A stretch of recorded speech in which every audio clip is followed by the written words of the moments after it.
So I don't know if y'all heard this talk before, but we're giving it here. First time it was given at mid-camp.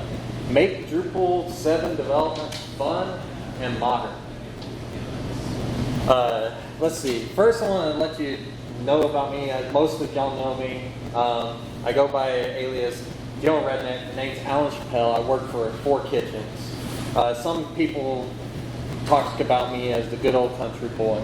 I'm a computer science major, and I specialize in DevOps, automated testing, and code delivery. If you were in the last talk, right before mine, me and him share a lot of common ground. Where'd you go to school? What's that? Where'd you go to school? I went to school, first I went to school at UT Dallas, and then I switched over to DeVry because my work schedule actually didn't work very well with my college schedule. So to be able to maintain my paycheck and do the same thing, DeVry was actually really, really good with that. Expensive, but it worked for my schedule. UTD, in my opinion, just FYI, a lot better education. Like, you get a lot better education, but there's a lot of people who just look for the paper. I'm not gonna lie. If you got the paper, that's what matters, and that's how I finished. A little bit about 4 Kitchens. Of course, 2 of you are here. You get to fact check me a little bit. Our team creates digital experiences that delight, scale, and deliver measurable results. You want to talk about measurable results? Donna right over here can help you out. Content auditing, and now our new accessibility auditing, thank you, will help us provide world-class digital experience to our clients. We have you covered, and we make big websites. So I do got to ask the question, why are you here? Or actually, what brings you here? Why did you choose this talk out of the plethora of talks that they have today? Developer and not familiar with that language in general. So we talk about 7 and 8 titles. Cool. And Ron, you and I talked a little bit. Yeah, even though we have 2 sites under AAA, we've got probably a dozen and a half still. And they're not going away. We'll retire when we resign. Well, how about you? I want to be able to use the Drupal coolness on Drupal 7 sites. So here's the thing. I work in the support department. 80% roughly of our sites are still Drupal 7. It's a thing. Like, people still need sites maintained. And they'll still need sites maintained long until end of life. It's a thing. And until they get transitioned over, it's something we'll have to deal with. But why not have fun doing it? I find myself needing a challenge to be able to continue to grow myself. Therefore, it makes it extremely convenient to be able to take the tools that I want to learn, know, and love from Drupal 8 and other PHP world for that matter, and shove them into the Drupal 7 framework that we're already working on. So this does a couple of things for us. One, it makes us happier. We have more fun doing it. But it also brings in the ability to do more advanced applications in Drupal 7. You can take the standard, so what I'll be talking about today is a little bit about taking the standard PHP packages that are out there on the web and bringing them into Drupal, not necessarily doing it the Drupal way. We can do it the PHP way.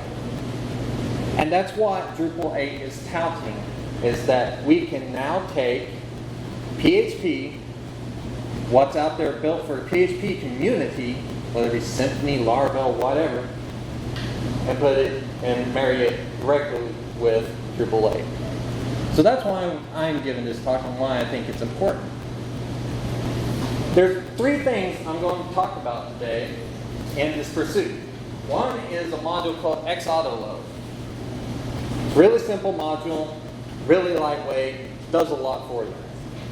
The second thing I'd like to talk about is third-party PHP libraries and how to get them into your Drupal site in a couple of different scenarios. Talking about a little bit about patterns of how you program. And the last thing I want to talk about is composing. And a little bit of extra thing that's going into this talk that wasn't at MidCamp, if you did listen to the MidCamp version, it's how to composerize your Drupal 7 site. How to take it from your standard just bare Drupal 7 site, commit it to a Git repository, add Composer to it, and then run it like you would a Drupal 8 site. And Composer as your build system. So the topics can get a little advanced, and my goal with this talk is that you'll have enough information to be able to go look for more information, come back and watch this recording. Or if you feel so inclined, feel free to hit me up on the web, and I'll definitely help you out. So I got a little ahead of myself, and I already told you the whys. So let's push some boundaries together really quick. XAutoload. Now, this isn't just your standard PowerPoint presentation. We're going to look at some code, we're going to look at some websites. In particular, let's first take a look at D.O. XAutoload. How many people know what PSR4 is? PSR4, so PSRs are PHP standard recommendations. They vary from like coding standard recommendations to how we should deliver the web. For instance, there's one out there, and I can't remember, I think it's PSR 12, that's about RESTful APIs and how you should deliver your RESTful APIs. What should happen with a GET when you send a GET header? What happens when you do a post? What happens when you do a put? And what happens when you do a delete? This is a standard. Two of the standards out there are PSR 0, which is a way to organize your code, and PSR 4, which is also another way to organize your code. Does anyone in here know what namespacing is when it comes to PHP? It's a way to organize your code. So, for instance, you can give your PHP class a really simplistic name such as sample, okay? But the problem with calling it sample is it might collide with other PHP classes called sample.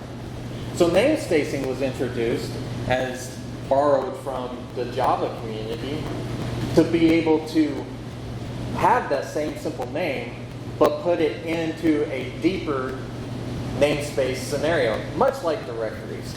So in our case, in Drupal 8, you have /Drupal /module name, and then whatever your name of your class is. XAutoload does this for us. It gives us this ability in Drupal 7. There's another one out there called Registry Autoload, which works very similar. If you get the motivation to try that, we use it on a couple of our clients too. It's a lighter version of what XAutoload does. But both are really good examples. Let me bring up my notes real quick so let's first let me kind of give you some XAutoload code. So this is a quick module that I wrote. What it does is, y'all know what a hook menu does, right? It gives you the ability to make a page callback. So in Drupal 8, this routing is hooked to controllers, so to speak. So the controller handles all of the functionality of rendering an actual page.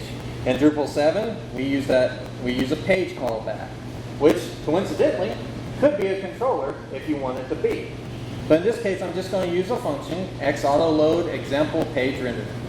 If we go down here and we and we look, I have this line here that says new simple object. This is your standard object-oriented programming. Simple object is actually called Drupal XAutoload example simple object because I now have a namespace. Now XAutoload doesn't handle the namespacing part of it, but what it does, it allows you to auto-load the files based on the namespace, based on the PSR format. So PHP knows that Drupal XAutoload example is actually pointing to this directory over here. XAutoload example and my site's all modules XAutoload example folder. It knows to look there, and then all the classes are going to be in the source directory. So this is just a standard. You start getting the hang of doing that standard, just programming to putting all your classes in the source directory and then giving them this namespace. So let's take a look at what simple object looks like. It's really simple. We give it a namespace, which is Drupal XAutoload example. This is where it's at in the directory structure. And then we tell it to do one thing, render. This is a function. And it prints out a simple render array. So this one says hello world. So all I do whenever I go over here to my module is I said, all right, new simple object render. And you can see that down here. So that's the really super basic way to get object-oriented programming into your module, just like this. That said, what's some examples of other object-oriented modules out there? Migrate is one, and we use XAutoload to organize our migrations. There's other modules out there. Facebook Instant Articles is one. I can name off several, and they all use object-oriented programs. CTools does. Now you can namespace those and organize them and make sense out of your code using XAutoload and namespacing. So that's the simple thing about XAutoload. Now I did some work here, and I kind of reinvented the wheel a little bit. If you've ever used CTools before, you can create blocks using CTools, and it gives you a format of how to do it. I went and I created something to kind of work with XAutoload to go find blocks that I implement to be a block, or find objects that I implement to be a block. So regardless, this is an example code, okay? And its whole function is just to show you how you can use XAutoload with object-oriented programming. So down here, I do a for each over everything. I want to implement a hook block view. I want to search through all of my classes that I tell this module about to see if they have a block in them. So in this particular one, I say Drupal XAutoload XE block example is a block I want to use. Now there's a ton of different ways I could have wrote this code. Like I said, this was example, and this was the easiest way I could do it. Using XAutoload, we could actually think, do y'all know what annotations are? Annotations in Drupal 8 is the method of, it's a library, an infrastructure that takes comments and it makes them mean something in programmatical sense. So if you've ever done Drupal 8 code and you've defined a new plugin, like a block plugin, for example, you could say in your comments that it's a plugin equals block, and then give it a name. And now it knows that this is a block plugin, that this is a block, that I'm going to be able to use this block in the Drupal 8 interface. This code here recreates that a little bit in a more manual sense. But in theory, now that we have XAutoload, we could load annotation. And then instead of me doing this, we could start loading blocks the same way. That's just some of the possibilities, because now we have namespacing, and now we can add PHP functionality that wasn't natively built into Drupal. Does that make sense so far? Okay. So that's the point of being able to include namespacing and PSR4 style code. So if I was to actually go to my site here, which I call Texas Camp Fun, and I enable XAutoload example, so I'm going to go here and say, I use Lando, FYI. If y'all didn't go to the talk about it, or you haven't tried to use it, it's a really easy way to set up a local site. And I highly encourage you to look into it. But for me, I'm going to do a drush command on here, enable XAutoload example. Is this in your Git repo? I can push it up there. I haven't put it up there yet. I should. So it's already been enabled, so there was nothing enabled. So I can go to my website over here, which is a standard implementation. And the way I wrote my code is I can go to structure, I can go to blocks, and now I can find my new block. Not new block. Obviously, I can't use a Drupal 7 site, even though I've been supporting them for. And I got one over here. Let's see. This one's called dummy block, if I recall. Let's take a look. So I said in my code here, I'm looking for XC block example. So I'm going to go to the source folder. I'm going to go to the XC block folder, and I'm going to look inside the example file.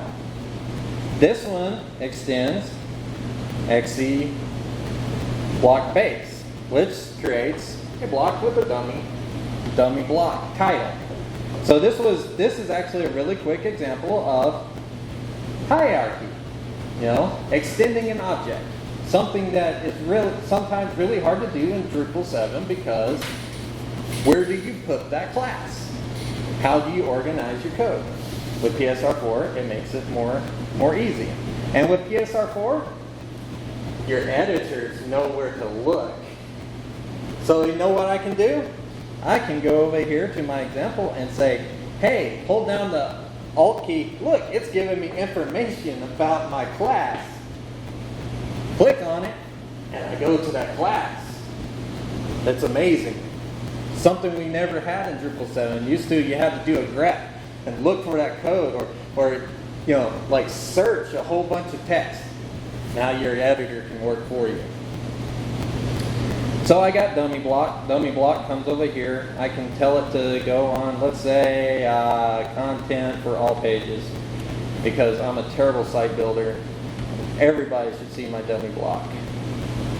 All right, what a dum-dum. We have a block. XAutoload. I know that was a long-winded example of how it would work, but the gist of what I want you to get out of this is, if you enable XAutoload, you can have PSR4 support for all your modules, and then you can start organizing your code and building object-oriented code. The next thing we want to talk about is third-party libraries. Okay, third-party libraries are like Guzzle, Facebook Instant Articles, AMP. What are some other examples of third-party libraries you've had to enable before? It's like they were built for general PHP use, but you know what we had to do to make them work in Drupal? Someone had to go create a module to wrap around the damn thing. And then we had to wait for them to upgrade that module so that we could get the most up-to-date version of the PHP library, so that we would fix this bug that's been plaguing us, that the rest of the community has been fixed for the last 2 years. It's annoying. Why not we just implement the third-party library ourselves? That's something we can do now with the XAutoload, and I'll show you how.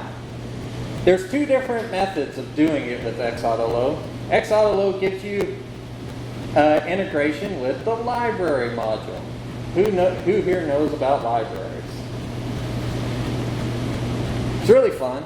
You can sit here and say, okay, let's add this extra function to our library. So I went and I scoured the web for the simplest third-party library I could find, and it's the Lorem Ipsum library.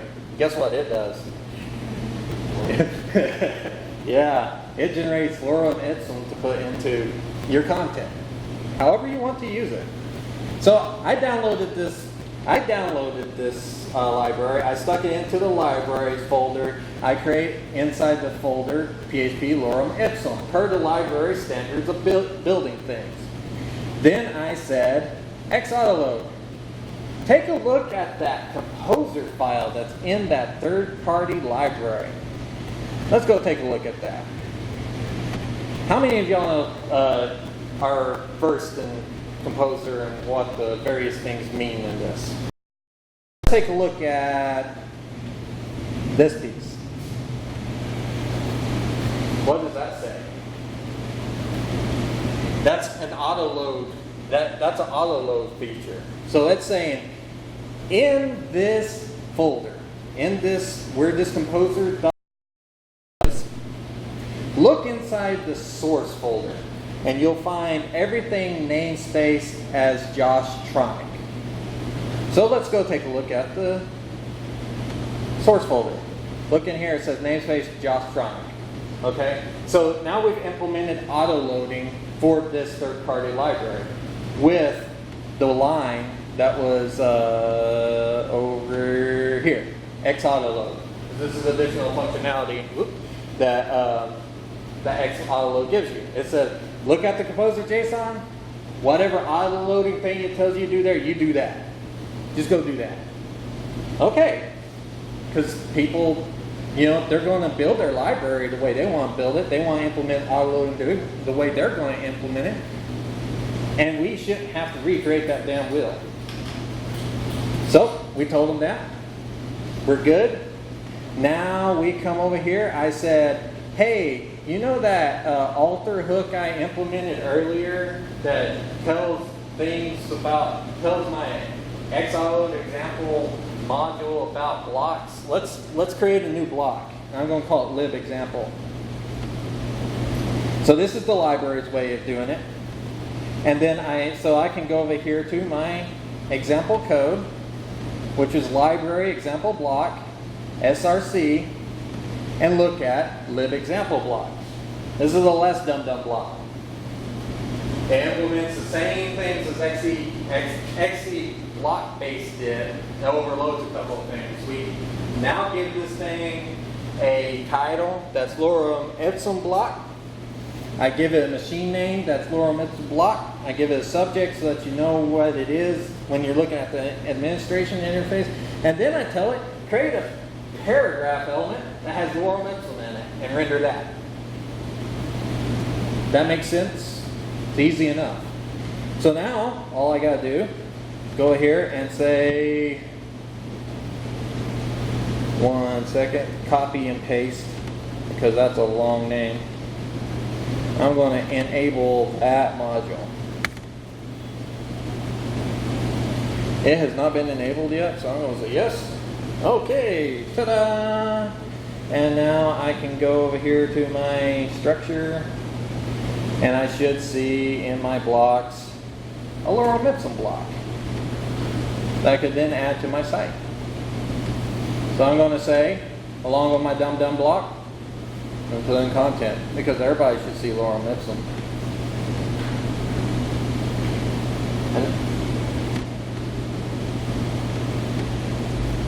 Uh-oh. Let's see. Include via composer or, okay. So, obviously I test this on the fly. So I threw an example here.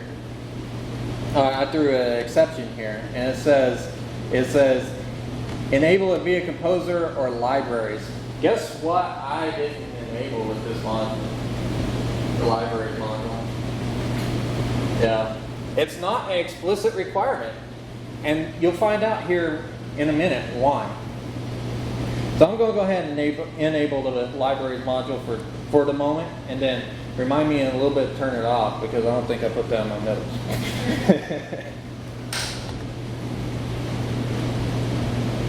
Okay. Anybody else know how to spell libraries? Because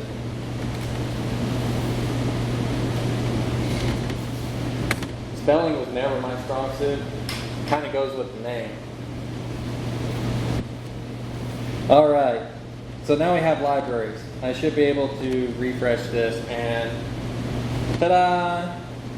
So I guarantee you I didn't intentionally put that exception in there to go on to this next subject, but it works really well. So I told you about method number 1 of enabling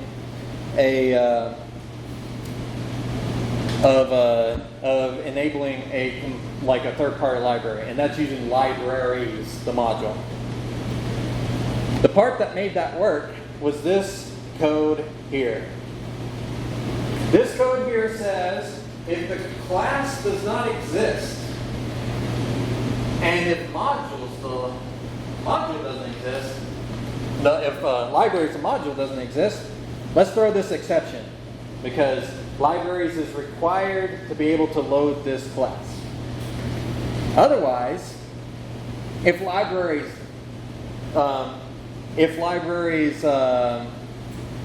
does exist, then we're going to use libraries to load this library.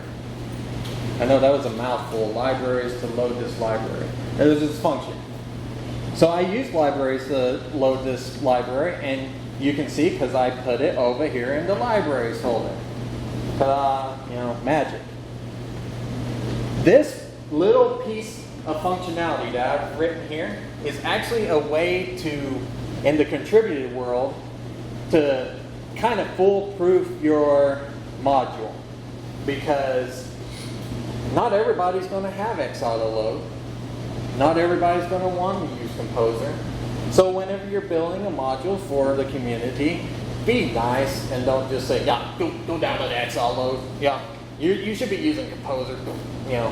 Don't do that to the people. Be nice to them, because it's only this little bit of code. It says, all right, if you don't want to use Composer workflow, you can use libraries. That's cool. We can do that. What calls this function? What calls this function? Library example load library. This is, if you look in libraries.api.php, it's a library hook. Oh, wait. Take that back. Let's see. Yeah. You're right. 1 second. This is actually loaded right here. So, I abstracted this out. Good catch. Thank you. And anybody, feel free to call bullshit on me whenever I do mess up like this. I was taking initiative to be nice to the people who are using libraries and to work with the people who use Composer. So I abstracted out the way you load the library.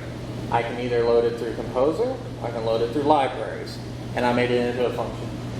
This is not necessarily the best object-oriented code because it takes a function and stuffs it into an object method.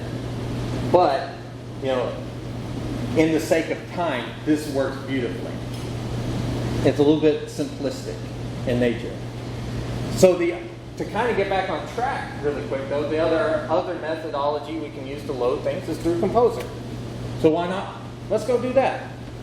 First thing I'm going to go do, you see this folder over here? I'm going to delete it. Okay, I don't have the library anymore. It's gone. So what should we expect? An exception. Okay, the library's not there. I can't load that library. That's an expected thing. There's another module out there. And then let me see if I've got this on my presentation. For Composer for D7. It's called Composer AutoLoad. We can go look it up really quick. Is Composer Autoload Drupal 7.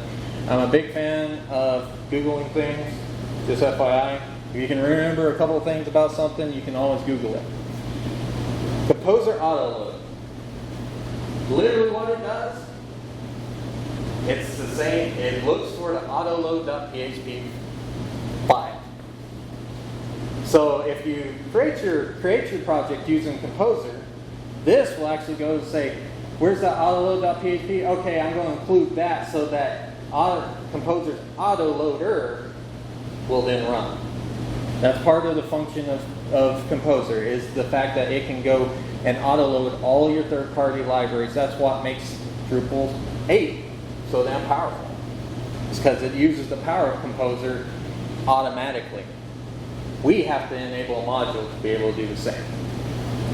So I'm going to go over here. Notice I have a composer.json right here.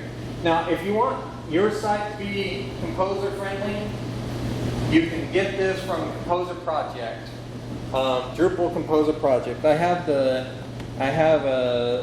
link to it over here. Drupal Composer, Drupal Project. This is a template for Drupal 8 and Drupal 7 sites to make them work with Composer. If you want a Drupal 7 site, you go over here to the 7.x branch. Follow the instructions down here in the README, and you'll get yourself a vanilla Drupal 7 site. There's, just to give you a heads up, there's a special one for Pantheon, for Drops 7. So if you're a Pantheon user, look that one up. For Acquia, this one works beautifully. Or custom hosting, whichever way you happen to go. Standard default Drupal 7. So that's what I've done. I went through the process. I went and added a couple of things to this. In particular, I added XAutoload. So that's one. I could went through and done libraries, but I don't want to. What I wanted to do instead was we're going to add the library. What was the name of that library I deleted? Let's do a Control Z really quick.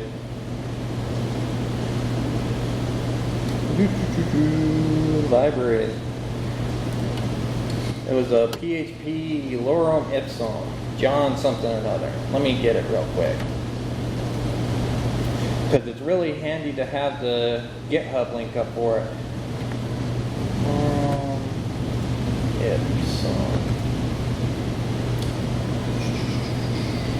And it would help if I had this. I wish I had this one with it thought ahead of time. What's that? Yeah, I didn't have my spaces in there. So this is it. So the thing with the packages like this, they're usually on packages. You could also search packages for this. But if it has a composer.json, it is likely on packages. You can look inside this composer.json. The name of it right here is what you're going to want to require. So I'm going to go here and say composer require Johntronic PHP lorem ipsum. I don't care what version, I want the latest version. Stable. And that's what it's going to do for me. So it's going to rebuild this.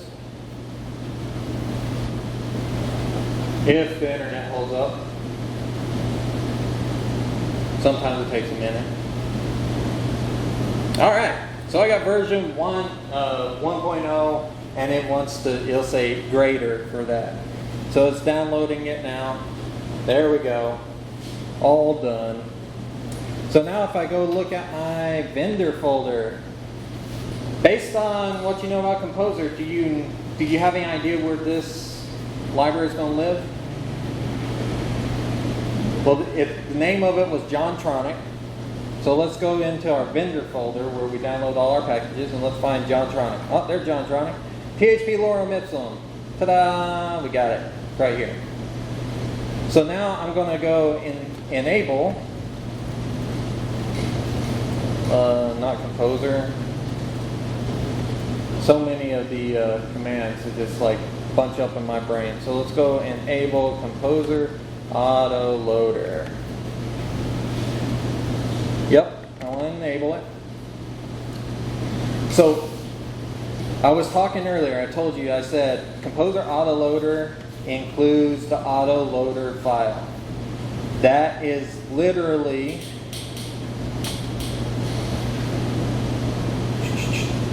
that file. It says, go include Composer Autoload Real, blah, blah, blah. That's generated by the Composer install function, which then generates all of the definitions I need to know for every single class that we told Composer to require. Simple enough, right? We do Composer install, we get a list of classes we've installed and where they are in our directory tree. And now Drupal knows, because it's including this file. And with that said, we go over here, we refresh our page. Ta-da! The Composer way. So that's why you don't make a library a requirement for this. Exactly. Because you can use Composer or you can use libraries. And there's no way to say, well, if Composer is installed, then, libraries is a, soft dependency. That's why I have the load function. So, everybody follow me so far. I know it's pretty intense. This is some of the same stuff Drupal 8's doing for you so that you can program in a more fun way, in a more modern way. Now we've got our modern now. We've generated lorem ipsum, the fun and modern way. But how do you get to that point is the question. I told you, for your Drupal 7 site, why don't you go down there and download this Composer project thing, and there you go. It's not exactly that easy, because how long have you been developing on your Drupal 7 site? You're not building a new one. So what about all the other things? Did you know there's a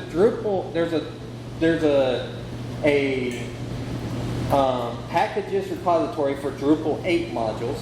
When you do Composer install, it goes to the packages for Drupal 8 and it says, hey, you say I want a Drupal /migrate or something of that nature. I know that's not the 8 module. I'm having a hard time thinking of one off the top of my head. HTML title. We'll do that. Okay. I want to install Drupal /HTML title. It goes to the Drupal 8 packages. Did you know there's a Drupal 7 packages out there too? All you gotta do is use this template. Okay, get you started. See that line right there? In Drupal 8, that says 8. In Drupal 7, that says 7. That's simple. Okay, now I have access to all the modules out there. I just gotta do Drupal / the machine name of the module and the version. So if I want views, I say Drupal /views, and then down here, :3 .star, or something of that nature. Make sense? Easy enough. Or you can do it the command line way and do like what I did here. Composer require Drupal views. Okay, that would install views for me. But how do you get your existing site into Composer? That's the question. Little did many people know, Drush actually handles this for you. It has a way for you to make this. Speaking of make, who uses Drush Make? Drush Make is a way to download dependencies for Drupal before Composer was a thing. Okay, you have a Drush Make file, usually YAML nowadays, and it says, I want views. What version? 3. I want, etc. You have a whole list of these things. You know you can generate a make file on an existing site? let's do that real quick. This site, for example, you've seen the things I've installed into it so far. Let's do, and I haven't had to download them via Composer yet. I downloaded them prior into the contrib folder and installed them into the site. Okay, so let's do a Lando Drush. Is it make generate? If you want to see the help on this, it's do help first and then make generate, and that will give you a little bit. Let me just show you what that looks like. Give you a little bit of information on that. These are things you can do with it. Make generate, make file, example.make. Okay, you give it the name and it'll create it for you. You can tell it to exclude a couple of things, or manipulate it a little bit. Let's just do this. Drush generate make file, and I want to put it in Drupal.make. I think I actually have an example here that I am going to pull on. I have to be in the web folder. That's the thing. So you have to be in the root of your project. In my case, I have it, my Composer stuff is built up here, above the root, the web root. We have the web folder, which is the web root. Does that make sense to everybody? You want to have your dependencies outside. That's best practice. You see this implemented on Pantheon sites a lot. In Aqua sites, they use doc root folder. Same thing, just different folder. So for this to work, I have to either supply a alias or I have to be inside the web folder. So I'm going to go to the web, and then I'm going to run the make generate, and then I'm going to tell it to put it. If you don't give it a file, I think it actually just dumps it to your screen. Okay, so this is my make file. This is what it looks like. That look familiar to everybody? Something you've seen? Okay, cool. What time do I have to? Real quick. 3:15? Okay. This should take about 15 minutes, just FYI. And that's the really awesome thing about this. It should take you roughly a day to translate your site. It might take you a little bit longer the first time because you want to understand some things. But to get it to this point the very first time, it should take, to get it to this point, it's fairly painless. It's just figuring out your workflow and how to use it after that. That's a challenge. Like getting your head wrapped around, what is the Composer way? What is the source repository? What is the artifact repository? These are subjects that I'd be happy to talk to you about offline outside of this. But this is the starts to this is one of the starts you can go to automating your build for Drupal 7. So I've got this make file. So I'm pretty sure I have that make file stored in, let's see. Let me go over here and do this real quick. Let's say Drupal.make. So I use bash to push it into Drupal.make. Everyone familiar with how to bash this thing? What that means? Let's say take that output of this command, let's put it into a file. So I put it into Drupal.make. I can go over here to my code editor. Let's find Drupal.make. I'm not seeing it. There it is. Okay, so this was the output. I've kind of set on this for a minute. Now I want to do a Lando Drush make convert.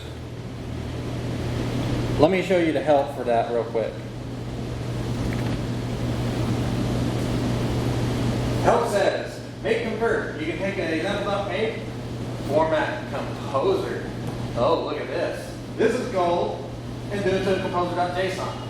The composer.json that it makes is a little rough around the edges, let's say. So we're going to use it, but we're going to take the parts we want and put it into the template that we downloaded earlier. Okay? Other things you can do, you have that old INI Drupal, make file that you had from the 2010, whenever you first built that Drupal 7 site. Well, you can turn it into the new and fashionable YAML. That's another thing this command will do. But let's talk about this composer.json for a second. So let's say make convert. Let's take Drupal.make, and let's see what it does. Ooh.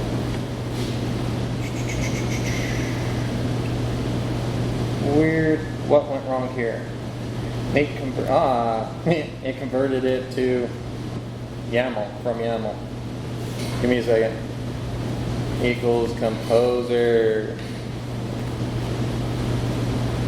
Oh, I can't spell format either. Forgive me. When people are watching you type, it's just like a whole new level of pressure. It's worse than getting up here and speak in front of you. All right, so here we go. This looks kind of familiar. Now, this is really what you were looking for earlier, what you were looking at earlier. The important bit is this right here in your require section. Notice you have all this jazz. It tells you what version of core you had, what version of libraries I had, etc. There's a couple of these in here. These were the custom modules I didn't take out of my make file. So you have to do some cleanup. I'm going to copy all this stuff that has Drupal / whatever. And I am going to go over here to my composer.json and yoink. And then a really easy way to do this, just FYI, go in here and after you paste all your stuff in here together, sort your list. Can anyone guess what sorting your list does for you? It makes it really, really apparent where you have two of the same thing. So I have two composer preserved paths. I can get rid of that. Composer XAutoload, I can get rid of that. I have two Drupal cores. I'm going to get rid of that. That one I don't care about. That one I don't care about. XAutoload I care about. All right. Site is composerized. I'll go here, write this file. Do a composer update. Oop, wrong folder.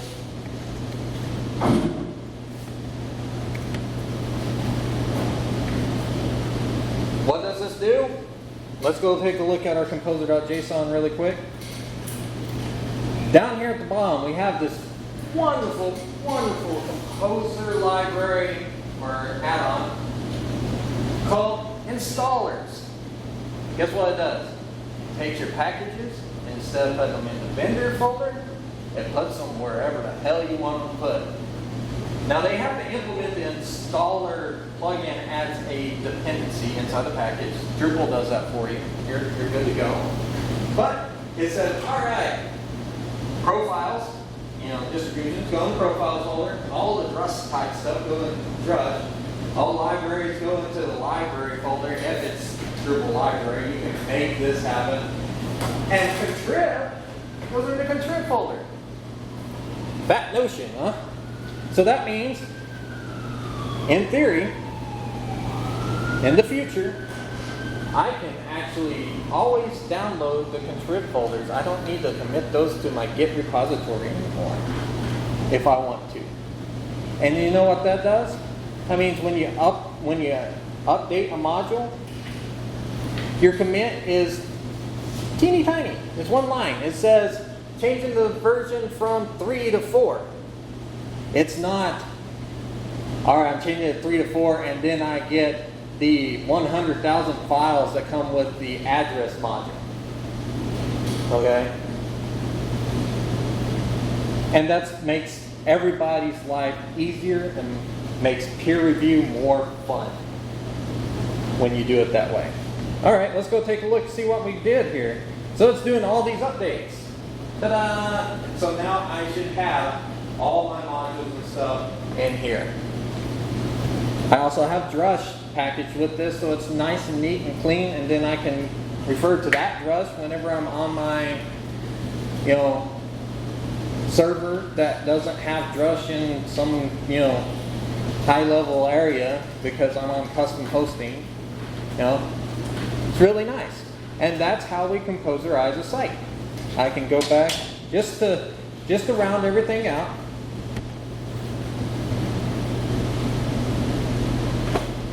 Site's there. I can go and delete my composer. I'm going to do this for you right quick. Remove RF, web, sites, all, modules, untrip. Composer, install. Installed those 3 files, those 3 modules. Those were the ones I had installed. Refresh. Site still works. Ta-da! We've made ourselves a more modern Drupal 7 site. Questions, feedback? How do y'all feel? You think you could take this back to wherever and give it a shot? Give it a call. Yeah. Tell them about this. This should be on YouTube before too long, or on Drupal TV, Drupal.tv, as a recording. You could, I know this is a long-winded, it's kind of, as one person put it, it's kind of hard to listen to some get up there and talk about something, especially in a live demonstration like this, when it could be in an easy and concise blog format. Blog format's coming. It's coming this quarter. But until then, this is a really easy demonstratable way to get us modern.